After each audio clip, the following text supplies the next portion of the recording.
Welcome to sky talks. నేను దీప్తి. ఈరోజు స్టూడియోలో ఎగ్జిస్టెన్షియల్ సైకాలజిస్ట్ హరిరాఘవ్ గారు మనతో పాటు ఉన్నారు. Hello sir. హలో అమ్మ.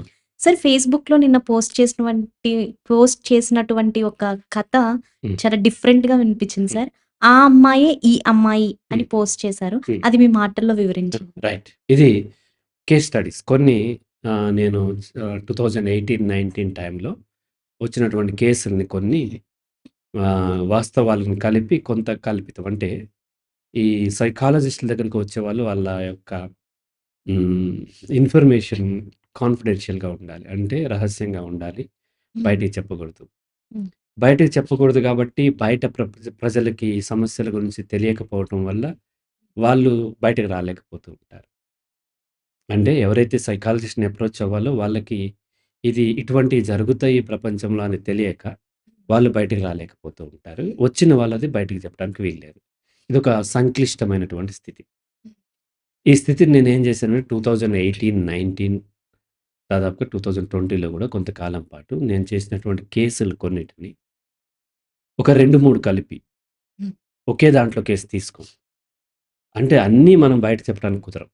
మన ఐడెంటిటీ రివీల్ చేయకపోయినా ఆ సంఘటన ఆధారంగా వేరే వాళ్ళకి అర్థమైపోయే అవకాశం ఉంటది. హ్మ్. వాళ్ళకి అపోజిట్ పర్సన్ ఎవరైతే ఉన్నారో, లేకపోతే అపోజిట్ పీపుల్ ఉన్నారో, వాళ్ళకి అర్థమయ్యే అవకాశం ఉంటది కాబట్టి అన్నీ చెప్పలేం. నాకొచ్చే కేసుల్లో ఒక 2-3% కేసుల్ని అది బయట చెప్పడానికి వీలవుతుంది.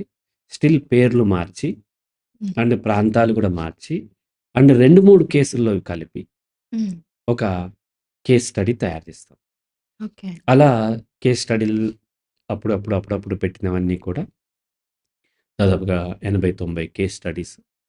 'రాతిపూలు' అనే ఒక బుక్‌గా వచ్చింది. అందులో 2 వెర్షన్స్ వచ్చినాయి. 'రాతిపూలు' 2019, 2020 అని అందులో ఉంది. హ్మ్. అందులోది ఒకటి ఈ 'ఆ అమ్మాయే ఈ అమ్మాయి' అనేటువంటి స్టోరీ. హ్మ్. ఇక్కడ డిస్క్లైమర్ ఏంటి అనంటే ఇవి నిజ జీవితాల ఆధారంగా కల్పించినటువంటిది. ఓకే. కొన్నిసార్లు అది ఎవరి నుంచి తీసుకున్నానో వాళ్ళకి కూడా అర్థం కాదు. ఎందుకంటే 2, 3 కలిసి ఉంటాయి కాబట్టి. హ్మ్. అయితే ఇవన్నీ నిజమే.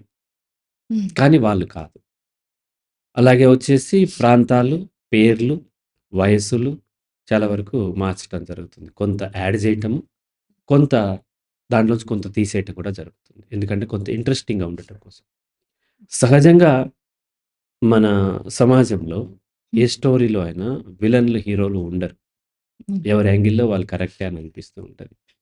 కాకపోతే నా దగ్గరకొచ్చిన క్లయింట్ పాజిటివ్‌గా తీసుకుంటాం. ఎందుకు అంటే వాళ్ళు అప్రోచ్ అయ్యారు కాబట్టి, వాళ్ళు మారదామనుకుంటేనే సైకాలజిస్ట్‌ని అప్రోచ్ అవుతారు. అవతల అపోజిట్ పర్సన్‌కి అతనికి రీజన్స్ ఉండొచ్చు. ఆమెకు రీజన్స్ ఉండొచ్చు. బట్ వాళ్ళు మారదాం అనుకోలేదు కాబట్టి, వాళ్ళని మనం పక్కన పెడతాం. అయితే ఈక్వల్ లెవెల్‌లో దాదాపుగా ఈక్వల్ లెవెల్‌లో ఇద్దరి సైడ్ తప్పులుంటాయి. ఇద్దరి సైడ్ ఒప్పులు కూడా ఉంటాయి. స్టిల్ మనం ఏం చేస్తామంటే ఒక స్టోరీ రాసేటప్పుడు ఒకరిని కొంచెం ఎగ్జాగరేట్ చేసి పాజిటివ్‌గా, ఇంకొకరిని నెగెటివ్‌నెస్‌ని ఎగ్జాగరేట్ చేసి చూపించడం జరుగుతుంది. హ్మ్. మనం చూపించినంత నెగెటివ్ కాదు. చూపించినంత పాజిటివ్ కూడా కాదు. హ్మ్. రైట్? స్టిల్ ఈ కేస్‌లో ఆ అమ్మాయి తన కూతురు కోసం కౌన్సెలింగ్ కోసం అప్రోచ్ అయింది. తన కూతురికి ఏడీహెచ్‌డీ ఉంది. ఏడీహెచ్‌డీ అంటే attention deficit hyper activity disorder. హ్మ్. ఇది ఈ కాలం పిల్లల్లో ఎక్కువగా ఉంటుంది. దీనికి అనేక కారణాలున్నాయి. హ్మ్. ఫుడ్ హ్యాబిట్స్ దగ్గర నుంచి, లైఫ్ స్టైల్ దగ్గర నుంచి అనేక కారణాలున్నాయి. పేరెంట్స్ యొక్క ఆహ్, అవగాహన రాహిత్యం గూడా ఒక కారణం. హ్మ్. ఆ అమ్మాయి కోసం కౌన్సెలింగ్ అప్రోచ్ అయిన తర్వాత అమ్మాయికి పిల్లలకి నేనివ్వను కౌన్సెలింగ్. పేరెంట్స్‌కే ఇస్తాను గాబట్టి, పేరెంటింగ్ ఆమెకొక 4, 5 సెషన్స్ ఎన్నో ఇచ్చి, ఆ అమ్మాయిది అయిపోయిన తర్వాత మళ్ళీ 1 మంత్ తర్వాత ఆమె డిప్రెషన్ ఏదైతే ఉందో, ఆ డిప్రెషన్ కౌన్సెలింగ్ నా దగ్గరైతే సరిగ్గా లభిస్తదని ఆమె అప్రోచ్ అయ్యింది. ఆమె స్టోరీ ఏంటి అనంటే, ఆమె తన భర్త కర్ణాటకకి చెందినట్టు ఒక సిటీకి చెందినటువంటి ఒక వ్యాపారవేత్త. హ్మ్. అతను యాక్చువల్‌గా అతనికి పెళ్లయిపోయింది. పెళ్లయ్యి ఇద్దరు ఆడపిల్లలున్నారు. ఆడపిల్లలున్నతను ఈ అమ్మాయి బెంగుళూరులో చదువుకుంటున్నప్పుడు ఏమైంది అంటే అతను పరిచయమయ్యాడు. ఎలా పరిచయమయ్యాడు? ఎందుకు పరిచయం కావాల్సొచ్చిందంటే అతను తన వ్యాపారాల్లో చాలా లాస్ అయిపోయాడు బాగా. లాస్ అయిపోయినందుకు ఎందుకు లాస్ అయ్యాము అనేది వాళ్ళు మూఢ విశ్వాసాలు ఉండటంతో రకరకాల జ్యోతిష్యుల్ని కలుస్తూ, రకరకాల బాబాల్ని కలుస్తూ, తమిళనాడులోని మహాబలిపురంలో ఒక నాడీ జ్యోతిష్యుడిని వీళ్ళు అప్రోచ్ అయినప్పుడు, వాళ్ళేం జెప్పారంటే, "నీకు పూర్వజన్మ యొక్క పాపం ఉంది. ఆ పాపం వల్ల నీకు తగిలి ఈ రోజున నీ బిజినెస్ అంతా లాస్ అయిపోయి" వాళ్ళది వందల కోట్ల బిజినెస్ ఉంటది. హ్మ్. సో, బిజినెస్ అంతా లాస్ అయిందన్నారు. ఏంటి అంటే, పూర్వజన్మలో నువ్వు ఒక అమ్మాయిని పెళ్లి చేసుకున్న తర్వాత చాలా టార్చర్ పెట్టావు. హ్మ్.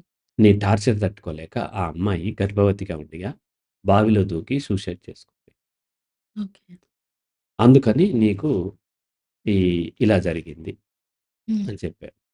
ఆ ఫ్యామిలీ మెంబర్స్ అందరూ చాలా భయపడిపోయారు. హ్మ్. ఒక నెల రోజుల తర్వాత చాలా భయపడిన తర్వాత దీన్నేం చేద్దాము అని మళ్ళీ ఆ జ్యోతిష్యుడి దగ్గరికెళ్ళి దీనికి పాపానికి పరిహారం ఏంటి? హ్మ్. ఇది 7 జన్మల పాటు ఉంటదని చెప్పాడు ఈ పాపం. హ్మ్. ఈ పాపానికి పరిహారం ఏంటి అనంటే, ఆ అమ్మాయి ఇప్పుడు కూడా మళ్ళీ ఆమె ఉంది. ఇంకొక జన్మలో. ఆమెను తెచ్చుకొని పెళ్లి చేసితే న్యాయం చెయ్యాలి. నిజంగా జ్యోతిష్యుడు చెప్పాడా? వీళ్ళది భావించారా? తెలీదు. హ్మ్. బట్ ఆమెను పెళ్లి చేసుకొని న్యాయం చెయ్యాలి. మరి ఆ అమ్మాయిని గుర్తించడం ఎట్లా? హ్మ్. అంటే మీకు మీ పరిసర ప్రాంతాల్లోనే ఉంది ఆ అమ్మాయి. సో, చెప్తారు గదా! వాళ్ళు రకరకాలు చెప్తారు. విధి, వింత, నాటకం ఆడుతది అట్లా అనుకుంటా. సో, మీ పరిసర ప్రాంతాల్లో ఉంది.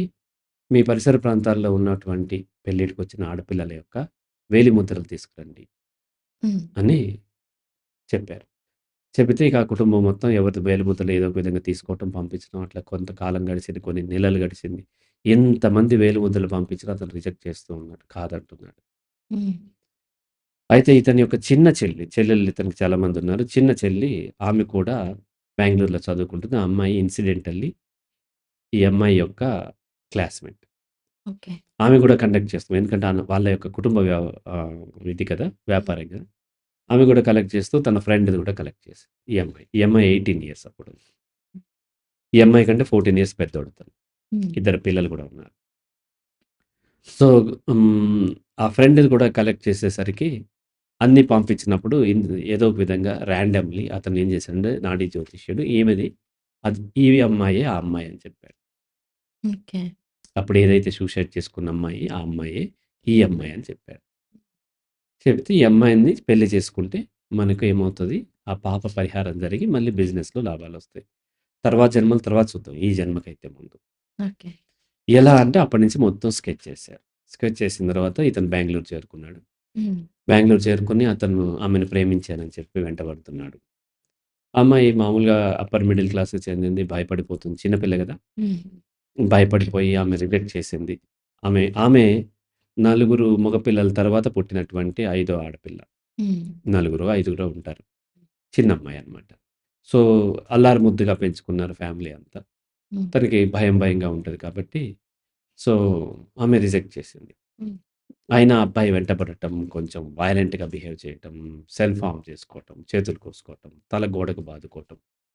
ఇట్లాంటియన్నీ చేస్తూ సూసైడ్ చేసుకుంటాను అని బెదిరిస్తున్నాడు. హ్మ్. ఈ ఫ్రెండ్ అమ్మాయి ఉంది గదా! అతని చెల్లె ఆ అమ్మాయి యాక్చువల్ అయితే. ఆమె ఏం చేసిందంటే, ఈమె క్లాస్‌మేట్ కాబట్టి బ్రెయిన్ వాష్ చేసింది. హ్మ్. అతను గనక చనిపోతే ఆ కేస్ నీ మీదకొస్తది. నీ వల్లే అతను చనిపోతున్నాడు. హ్మ్. అనేసరికి చిన్న పిల్లకి లా తెలీదు, లాజిక్ తెలీదు కాబట్టి ఏం జేయాలో అర్థం గాక అతన్ని యాక్సెప్ట్ చేసింది ఏదో కారణం చేత. యాక్సెప్ట్ చేసి సీక్రెట్‌గా పెళ్లి చేసుకున్నారు వాళ్ళు. ఓకే. పెళ్లి చేసుకొని ఎలాగైతే కాపురం పెట్టారు. పేరెంట్స్‌కి ఏదో విధంగా తెలియజేయటం ఏదో చేసింది కాపురం పెట్టారు. అతను మరి పెళ్లయిపోయింది. పాప పరిహారం అయిపోయింది. ఈమెతో బిడ్డలు కనకండి. అప్పటికే ఇప్పుడు ఆ అమ్మాయి ఆల్రెడీ పెళ్లైన అమ్మాయి గదా! అంతకుముందు మధ్యలో పెళ్లైన అతన్ని నేనెలా చేసుకుంటానంది. హ్మ్. ఇలా బ్రెయిన్ వాష్ చేసినప్పుడు అతనికి ఆల్రెడీ పెళ్లయి ఇద్దరు పిల్లలున్నారు అంటే, ఆమె ఏం చేసిందంటే డైవోర్స్ ఇప్పించింది. మొదటి భార్యకి డైవోర్స్ ఇప్పించేసి, సెపరేట్ చేసేసి, చాలా ఆస్తులైతే చాలా ఉన్నాయి గదా! హ్మ్. అందుకని ఏదో ఒక విధంగా అమ్మాయిని ఒప్పించి, ఈ అమ్మాయిని పెళ్లి చేశారు. అయితే ఈ అమ్మాయికి పిల్లలు పుట్టకుండా జాగ్రత్త పడ్డాడు. జాగ్రత్త పడి 2, 3 సంవత్సరాలయింది కాపురం అయితే చేస్తున్నాడు. ఈ అమ్మాయికి మాత్రం పిల్లలు లేరు. ఇలా నడుస్తూ ఉండగా అతని మొదటి భార్యకు మళ్ళీ ఒక ప్రెగ్నెంట్ అయ్యి కొడుకు కన్నది. హ్మ్. డైవోర్స్ అయింది గదా! మళ్ళీ పెళ్లి చేసుకోలేదు. అయినా ఎలా ఆమె ప్రెగ్నెంట్ అయిందని మళ్ళీ ఆమె కొంత ఎంక్వైరీ చేస్తే, ఆ పిల్లోడి తండ్రి ఈమె భర్తే. అంటే డైవోర్స్ పేరుకు తీసుకున్నారు తప్ప వాళ్ళు భార్యాభర్తలుగా కొనసాగుతున్నారు. హ్మ్. అక్కడ ఆమెకర్థమైంది వీళ్ళు డైవోర్స్ తీసుకోలేదు. నన్ను మోసం చేశారని అర్థమయ్యి తనేం చేసిందంటే అక్కడి నుంచి వెళ్ళిపోయి ఒక ఆశ్రమంలో ఉంది. ఆ ఆశ్రమంలో కూడా ఆమెకు వేధింపులు పెరుగుతూ ఉన్నాయి. అంటే ఆమె ఆశ్రమంలో కూడా ఆమె వయసులో ఉన్న అమ్మాయి కాబట్టి హ్మ్. వేధిస్తూ ఉన్నారు. అలా వేధిస్తూ ఉన్నప్పుడు ఇతను హ్మ్, మళ్ళీ బిజినెస్ ఏమి సక్సెస్ కాలేదు. కొంచెం వచ్చినట్టొచ్చి మళ్ళీ డౌన్ అయిపోతుంది. మళ్ళీ ఆ నాడీ జ్యోతిష్యుడి దగ్గరికెళ్లారు. హ్మ్. మీరు చెప్పినట్టు చేసాము. అయినా సరే ఏం మారలేదు. పాప పరిహారం కాలేదంటే, ఆ పాపని పెళ్లి చేసుకొని మీరు వదిలేసారు కదా! ఆమెకు బిడ్డ పుడితేనే మీరు సంసారం చేసినట్లు అని చెప్పారు. హ్మ్. మళ్ళా ఎళ్లి వెతుక్కొని ఎట్లాగైతే ఆమెను పట్టుకొని మళ్ళా వెనక్కి తీసుకొచ్చారు. మళ్ళా వెనక్కి తీసుకొచ్చి ఎట్లాగైతే చేసి ఆమె ప్రెగ్నెంట్. నేను మారిపోయాను అది ఇది అని ఏవో చెప్పాడు. చెప్పిన తర్వాత దెన్ హ్మ్. సరే ఆమె ఒప్పుకొని మెల్లగా ఎట్లాగైతే వచ్చింది. వచ్చిన తర్వాత మళ్ళీ కొంతకాలానికి ఆమె ప్రెగ్నెంట్ అయ్యి ఒక బిడ్డ ఆడపిల్ల పుట్టింది. ఆడపిల్ల పుట్టిన తర్వాత దెన్ ఇలా ఉండగా సంసారం నడుస్తూ ఉంది. అతను అటు ఇటు మ్యానిపులేట్ చేస్తున్నాడు. ఈ అమ్మాయి పిల్ల కొంచెం పెద్దగయిన తర్వాత ఏడీహెచ్‌డీ కౌన్సెలింగ్‌కొచ్చింది. తర్వాత ఈమె డిప్రెషన్‌లో ఉంది. అండ్ ఈమె రక్తహీనత కనిపిస్తుంది. అండ్ రకరకాల ఆరోగ్య సమస్యలుంటాయి కాబట్టి బ్లడ్ టెస్ట్ చేపించుకోమంటే ఆమె టెస్ట్ చేపించుకుంది. టెస్ట్ చేపించుకునే దాంట్లో ఆమెకి తెలిసింది ఏంటి అనంటే ఏదో ప్యాకేజ్ ఉంటది. ఆ ప్యాకేజ్ ప్రకారం చేపించుకుంది. ఆమెకి ఆల్రెడీ హెచ్ఐవీ ఉన్నట్టు తెలిసింది. ఆ బ్లడ్ టెస్ట్‌లో. మళ్ళీ కన్ఫర్మేషన్ టెస్ట్ చేస్తే ఉంది. ఏంటి అని అనుమానం వచ్చి ఫ్యామిలీ మెంబర్స్ అందరికి జెపిస్తే, తన భర్త నుంచి ఆమెకొచ్చింది. తన భర్తకి ఆల్రెడీ ఎక్స్‌ట్రా మ్యారిటల్ అఫైర్స్ అవి ఉండటం వల్ల అక్కడి నుంచి ఈమెకొచ్చింది. ఈ విషయం తన మొదటి భార్యకి తెలిసి, అప్పటికే ఈమె రెండోసారి తెచ్చుకొని ఈ బిడ్డని తెచ్చేటప్పటికే అతనేం జేసాడంటే మొత్తం ఆస్తులన్నీ మొదటి భార్య పిల్లల పేరు మీద ట్రాన్స్‌ఫర్ చేసేసాడు. చేసేసిన తర్వాత ఈమెను తెచ్చుకొని బిడ్డని కన్నాడనమాట. అంటే ఆస్తులు లేకుండా. ఎలాగో వాళ్ళ పేరు మీదకి మారిపోయింది కాబట్టి, ఆ పిల్లలు కూడా పెరిగి పెద్దయి బీటెక్ చేస్తున్నారు కాబట్టి, వాళ్ళతో కలిసి వాళ్ళు అమెరికా వెళ్ళిపోయారు. ఎంఎస్ చేయడానికి వాళ్ళతో కలిసి మొదటి భార్య కూడా ఇతను వదిలేసి అమెరికా వెళ్ళిపోయారు. ఇప్పుడు డబ్బు లేదు. ప్రాపర్టీస్ అన్నీ ఆమెకయిపోయినియి. అండ్ హెచ్ఐవీ వ్యాధితో ఉన్నటువంటి భర్త, ఆమె, తన ఏడీహెచ్‌తో ఉన్న బిడ్డ, ఇప్పుడు వాళ్ళు హుబ్లీలో వాళ్ళు సంసారం సాగిస్తూ ఉన్నారు. అది అందులో రాసినటువంటిది. హ్మ్. దీనంతటికి మూల కారణం చూసుకున్నట్లయితే స్వామీజీ ఆ! అన్నట్లు అనిపిస్తుంది సార్. మూఢ విశ్వాసాలు. మూఢ విశ్వాసం. ఏదైనా ఒక విషయంలో మనకు సక్సెస్ రాలేదు అంటే, ఎక్కడో మనం పొరపాటు చేసినట్టు. హ్మ్. కానీ మనమేమంటామంటే, మన ఈగో యాక్సెప్ట్ చేయదు. ఈగో యాక్సెప్ట్ చేయదు కాబట్టి, ఎక్కడో పొరపాటు లేదు. ఏమో వేరే అతీంద్రియ శక్తులు మనల్ని కంట్రోల్ చేస్తున్నాయి. గ్రహాలు, నక్షత్రాలు, హ్మ్. లేకపోతే పూర్వజన్మ ఫలితమో ఏదో చేస్తుంది అని వీళ్ళేం చేస్తారంటే, ఆహ్, వాటి గురించి చెప్పే వాళ్ళ దగ్గరికి అట్రాక్ట్ అవుతూ ఉంటారు. ఉదాహరణకి నేనొక సైకాలజిస్ట్‌ని. హ్మ్. మీరొకటేదో చదువుతున్నారు. గ్రాడ్యుయేషన్ చేశారు. చేసినప్పుడు లేదంటే మీరొక బెట్టింగ్ కాస్తున్నారు. బెట్టింగ్‌లో డబ్బులన్నీ పోయినాయి. నా దగ్గరకొచ్చారు. వచ్చినప్పుడు నేనేం చెప్తాను నేను, అమ్మా బెట్టింగ్. బెట్టింగ్ అనేది ఇక్కడ ప్రొడక్షన్ ఉండదు. బెట్టింగ్‌లో మీకు డబ్బులొచ్చినియంటే ఎవరియ్యో పోయినియి. ఈరోజు కూడా ఇందాకడ ఒక క్లయింట్ తను అంతా చెప్తూ తను పేకాటలో 20,00,000 వచ్చినియంట. హ్మ్. 10,00,000 పోయినియి. ఇంకో 10,00,000 ఉన్నాయి. ఈ 10,00,000 కూడా పోతాయి. హ్మ్. రైట్. నువ్వు పేకాట మానేస్తానంటేనే నేను కౌన్సెలింగ్ ఇస్తా. నువ్వెంత డబ్బులిచ్చినా పేకాట ఆడతానంటే నేను కౌన్సెలింగ్ ఇవ్వను. హ్మ్. ఎందుకంటే ఇప్పుడు నీ 10,00,000 నీ చేతిలో ఉన్నాయి. ఎవరియ్యో పోయినియి. వాళ్ళ భార్య, పిల్లలు ఎంతో బాధపడుతూ ఉంటారు. సూసైడ్ కూడా చేసుకొనుండొచ్చు. నీ దగ్గర 10,00,000 ఉన్న హ్యాపీనెస్‌తోనే ఉన్నావు. కానీ ఈ డబ్బు ఎక్కడిది నీకు? నువ్వు కష్టపడలేదు.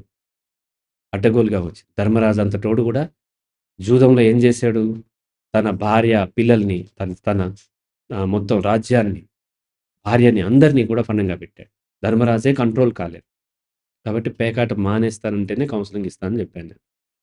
అలాగే ఇప్పుడు మీరు నా దగ్గరికి బెట్టింగ్‌లో లాస్ అయిందనొస్తే, అమ్మ మీరు తప్పు జేస్తున్నారు. మీకు డబ్బొచ్చిందంటే వేరే వాళ్ళ దగ్గర పోయింది. హ్మ్. వేరే వాళ్ళకి రావాలంటే మీ దగ్గర పోవాలి.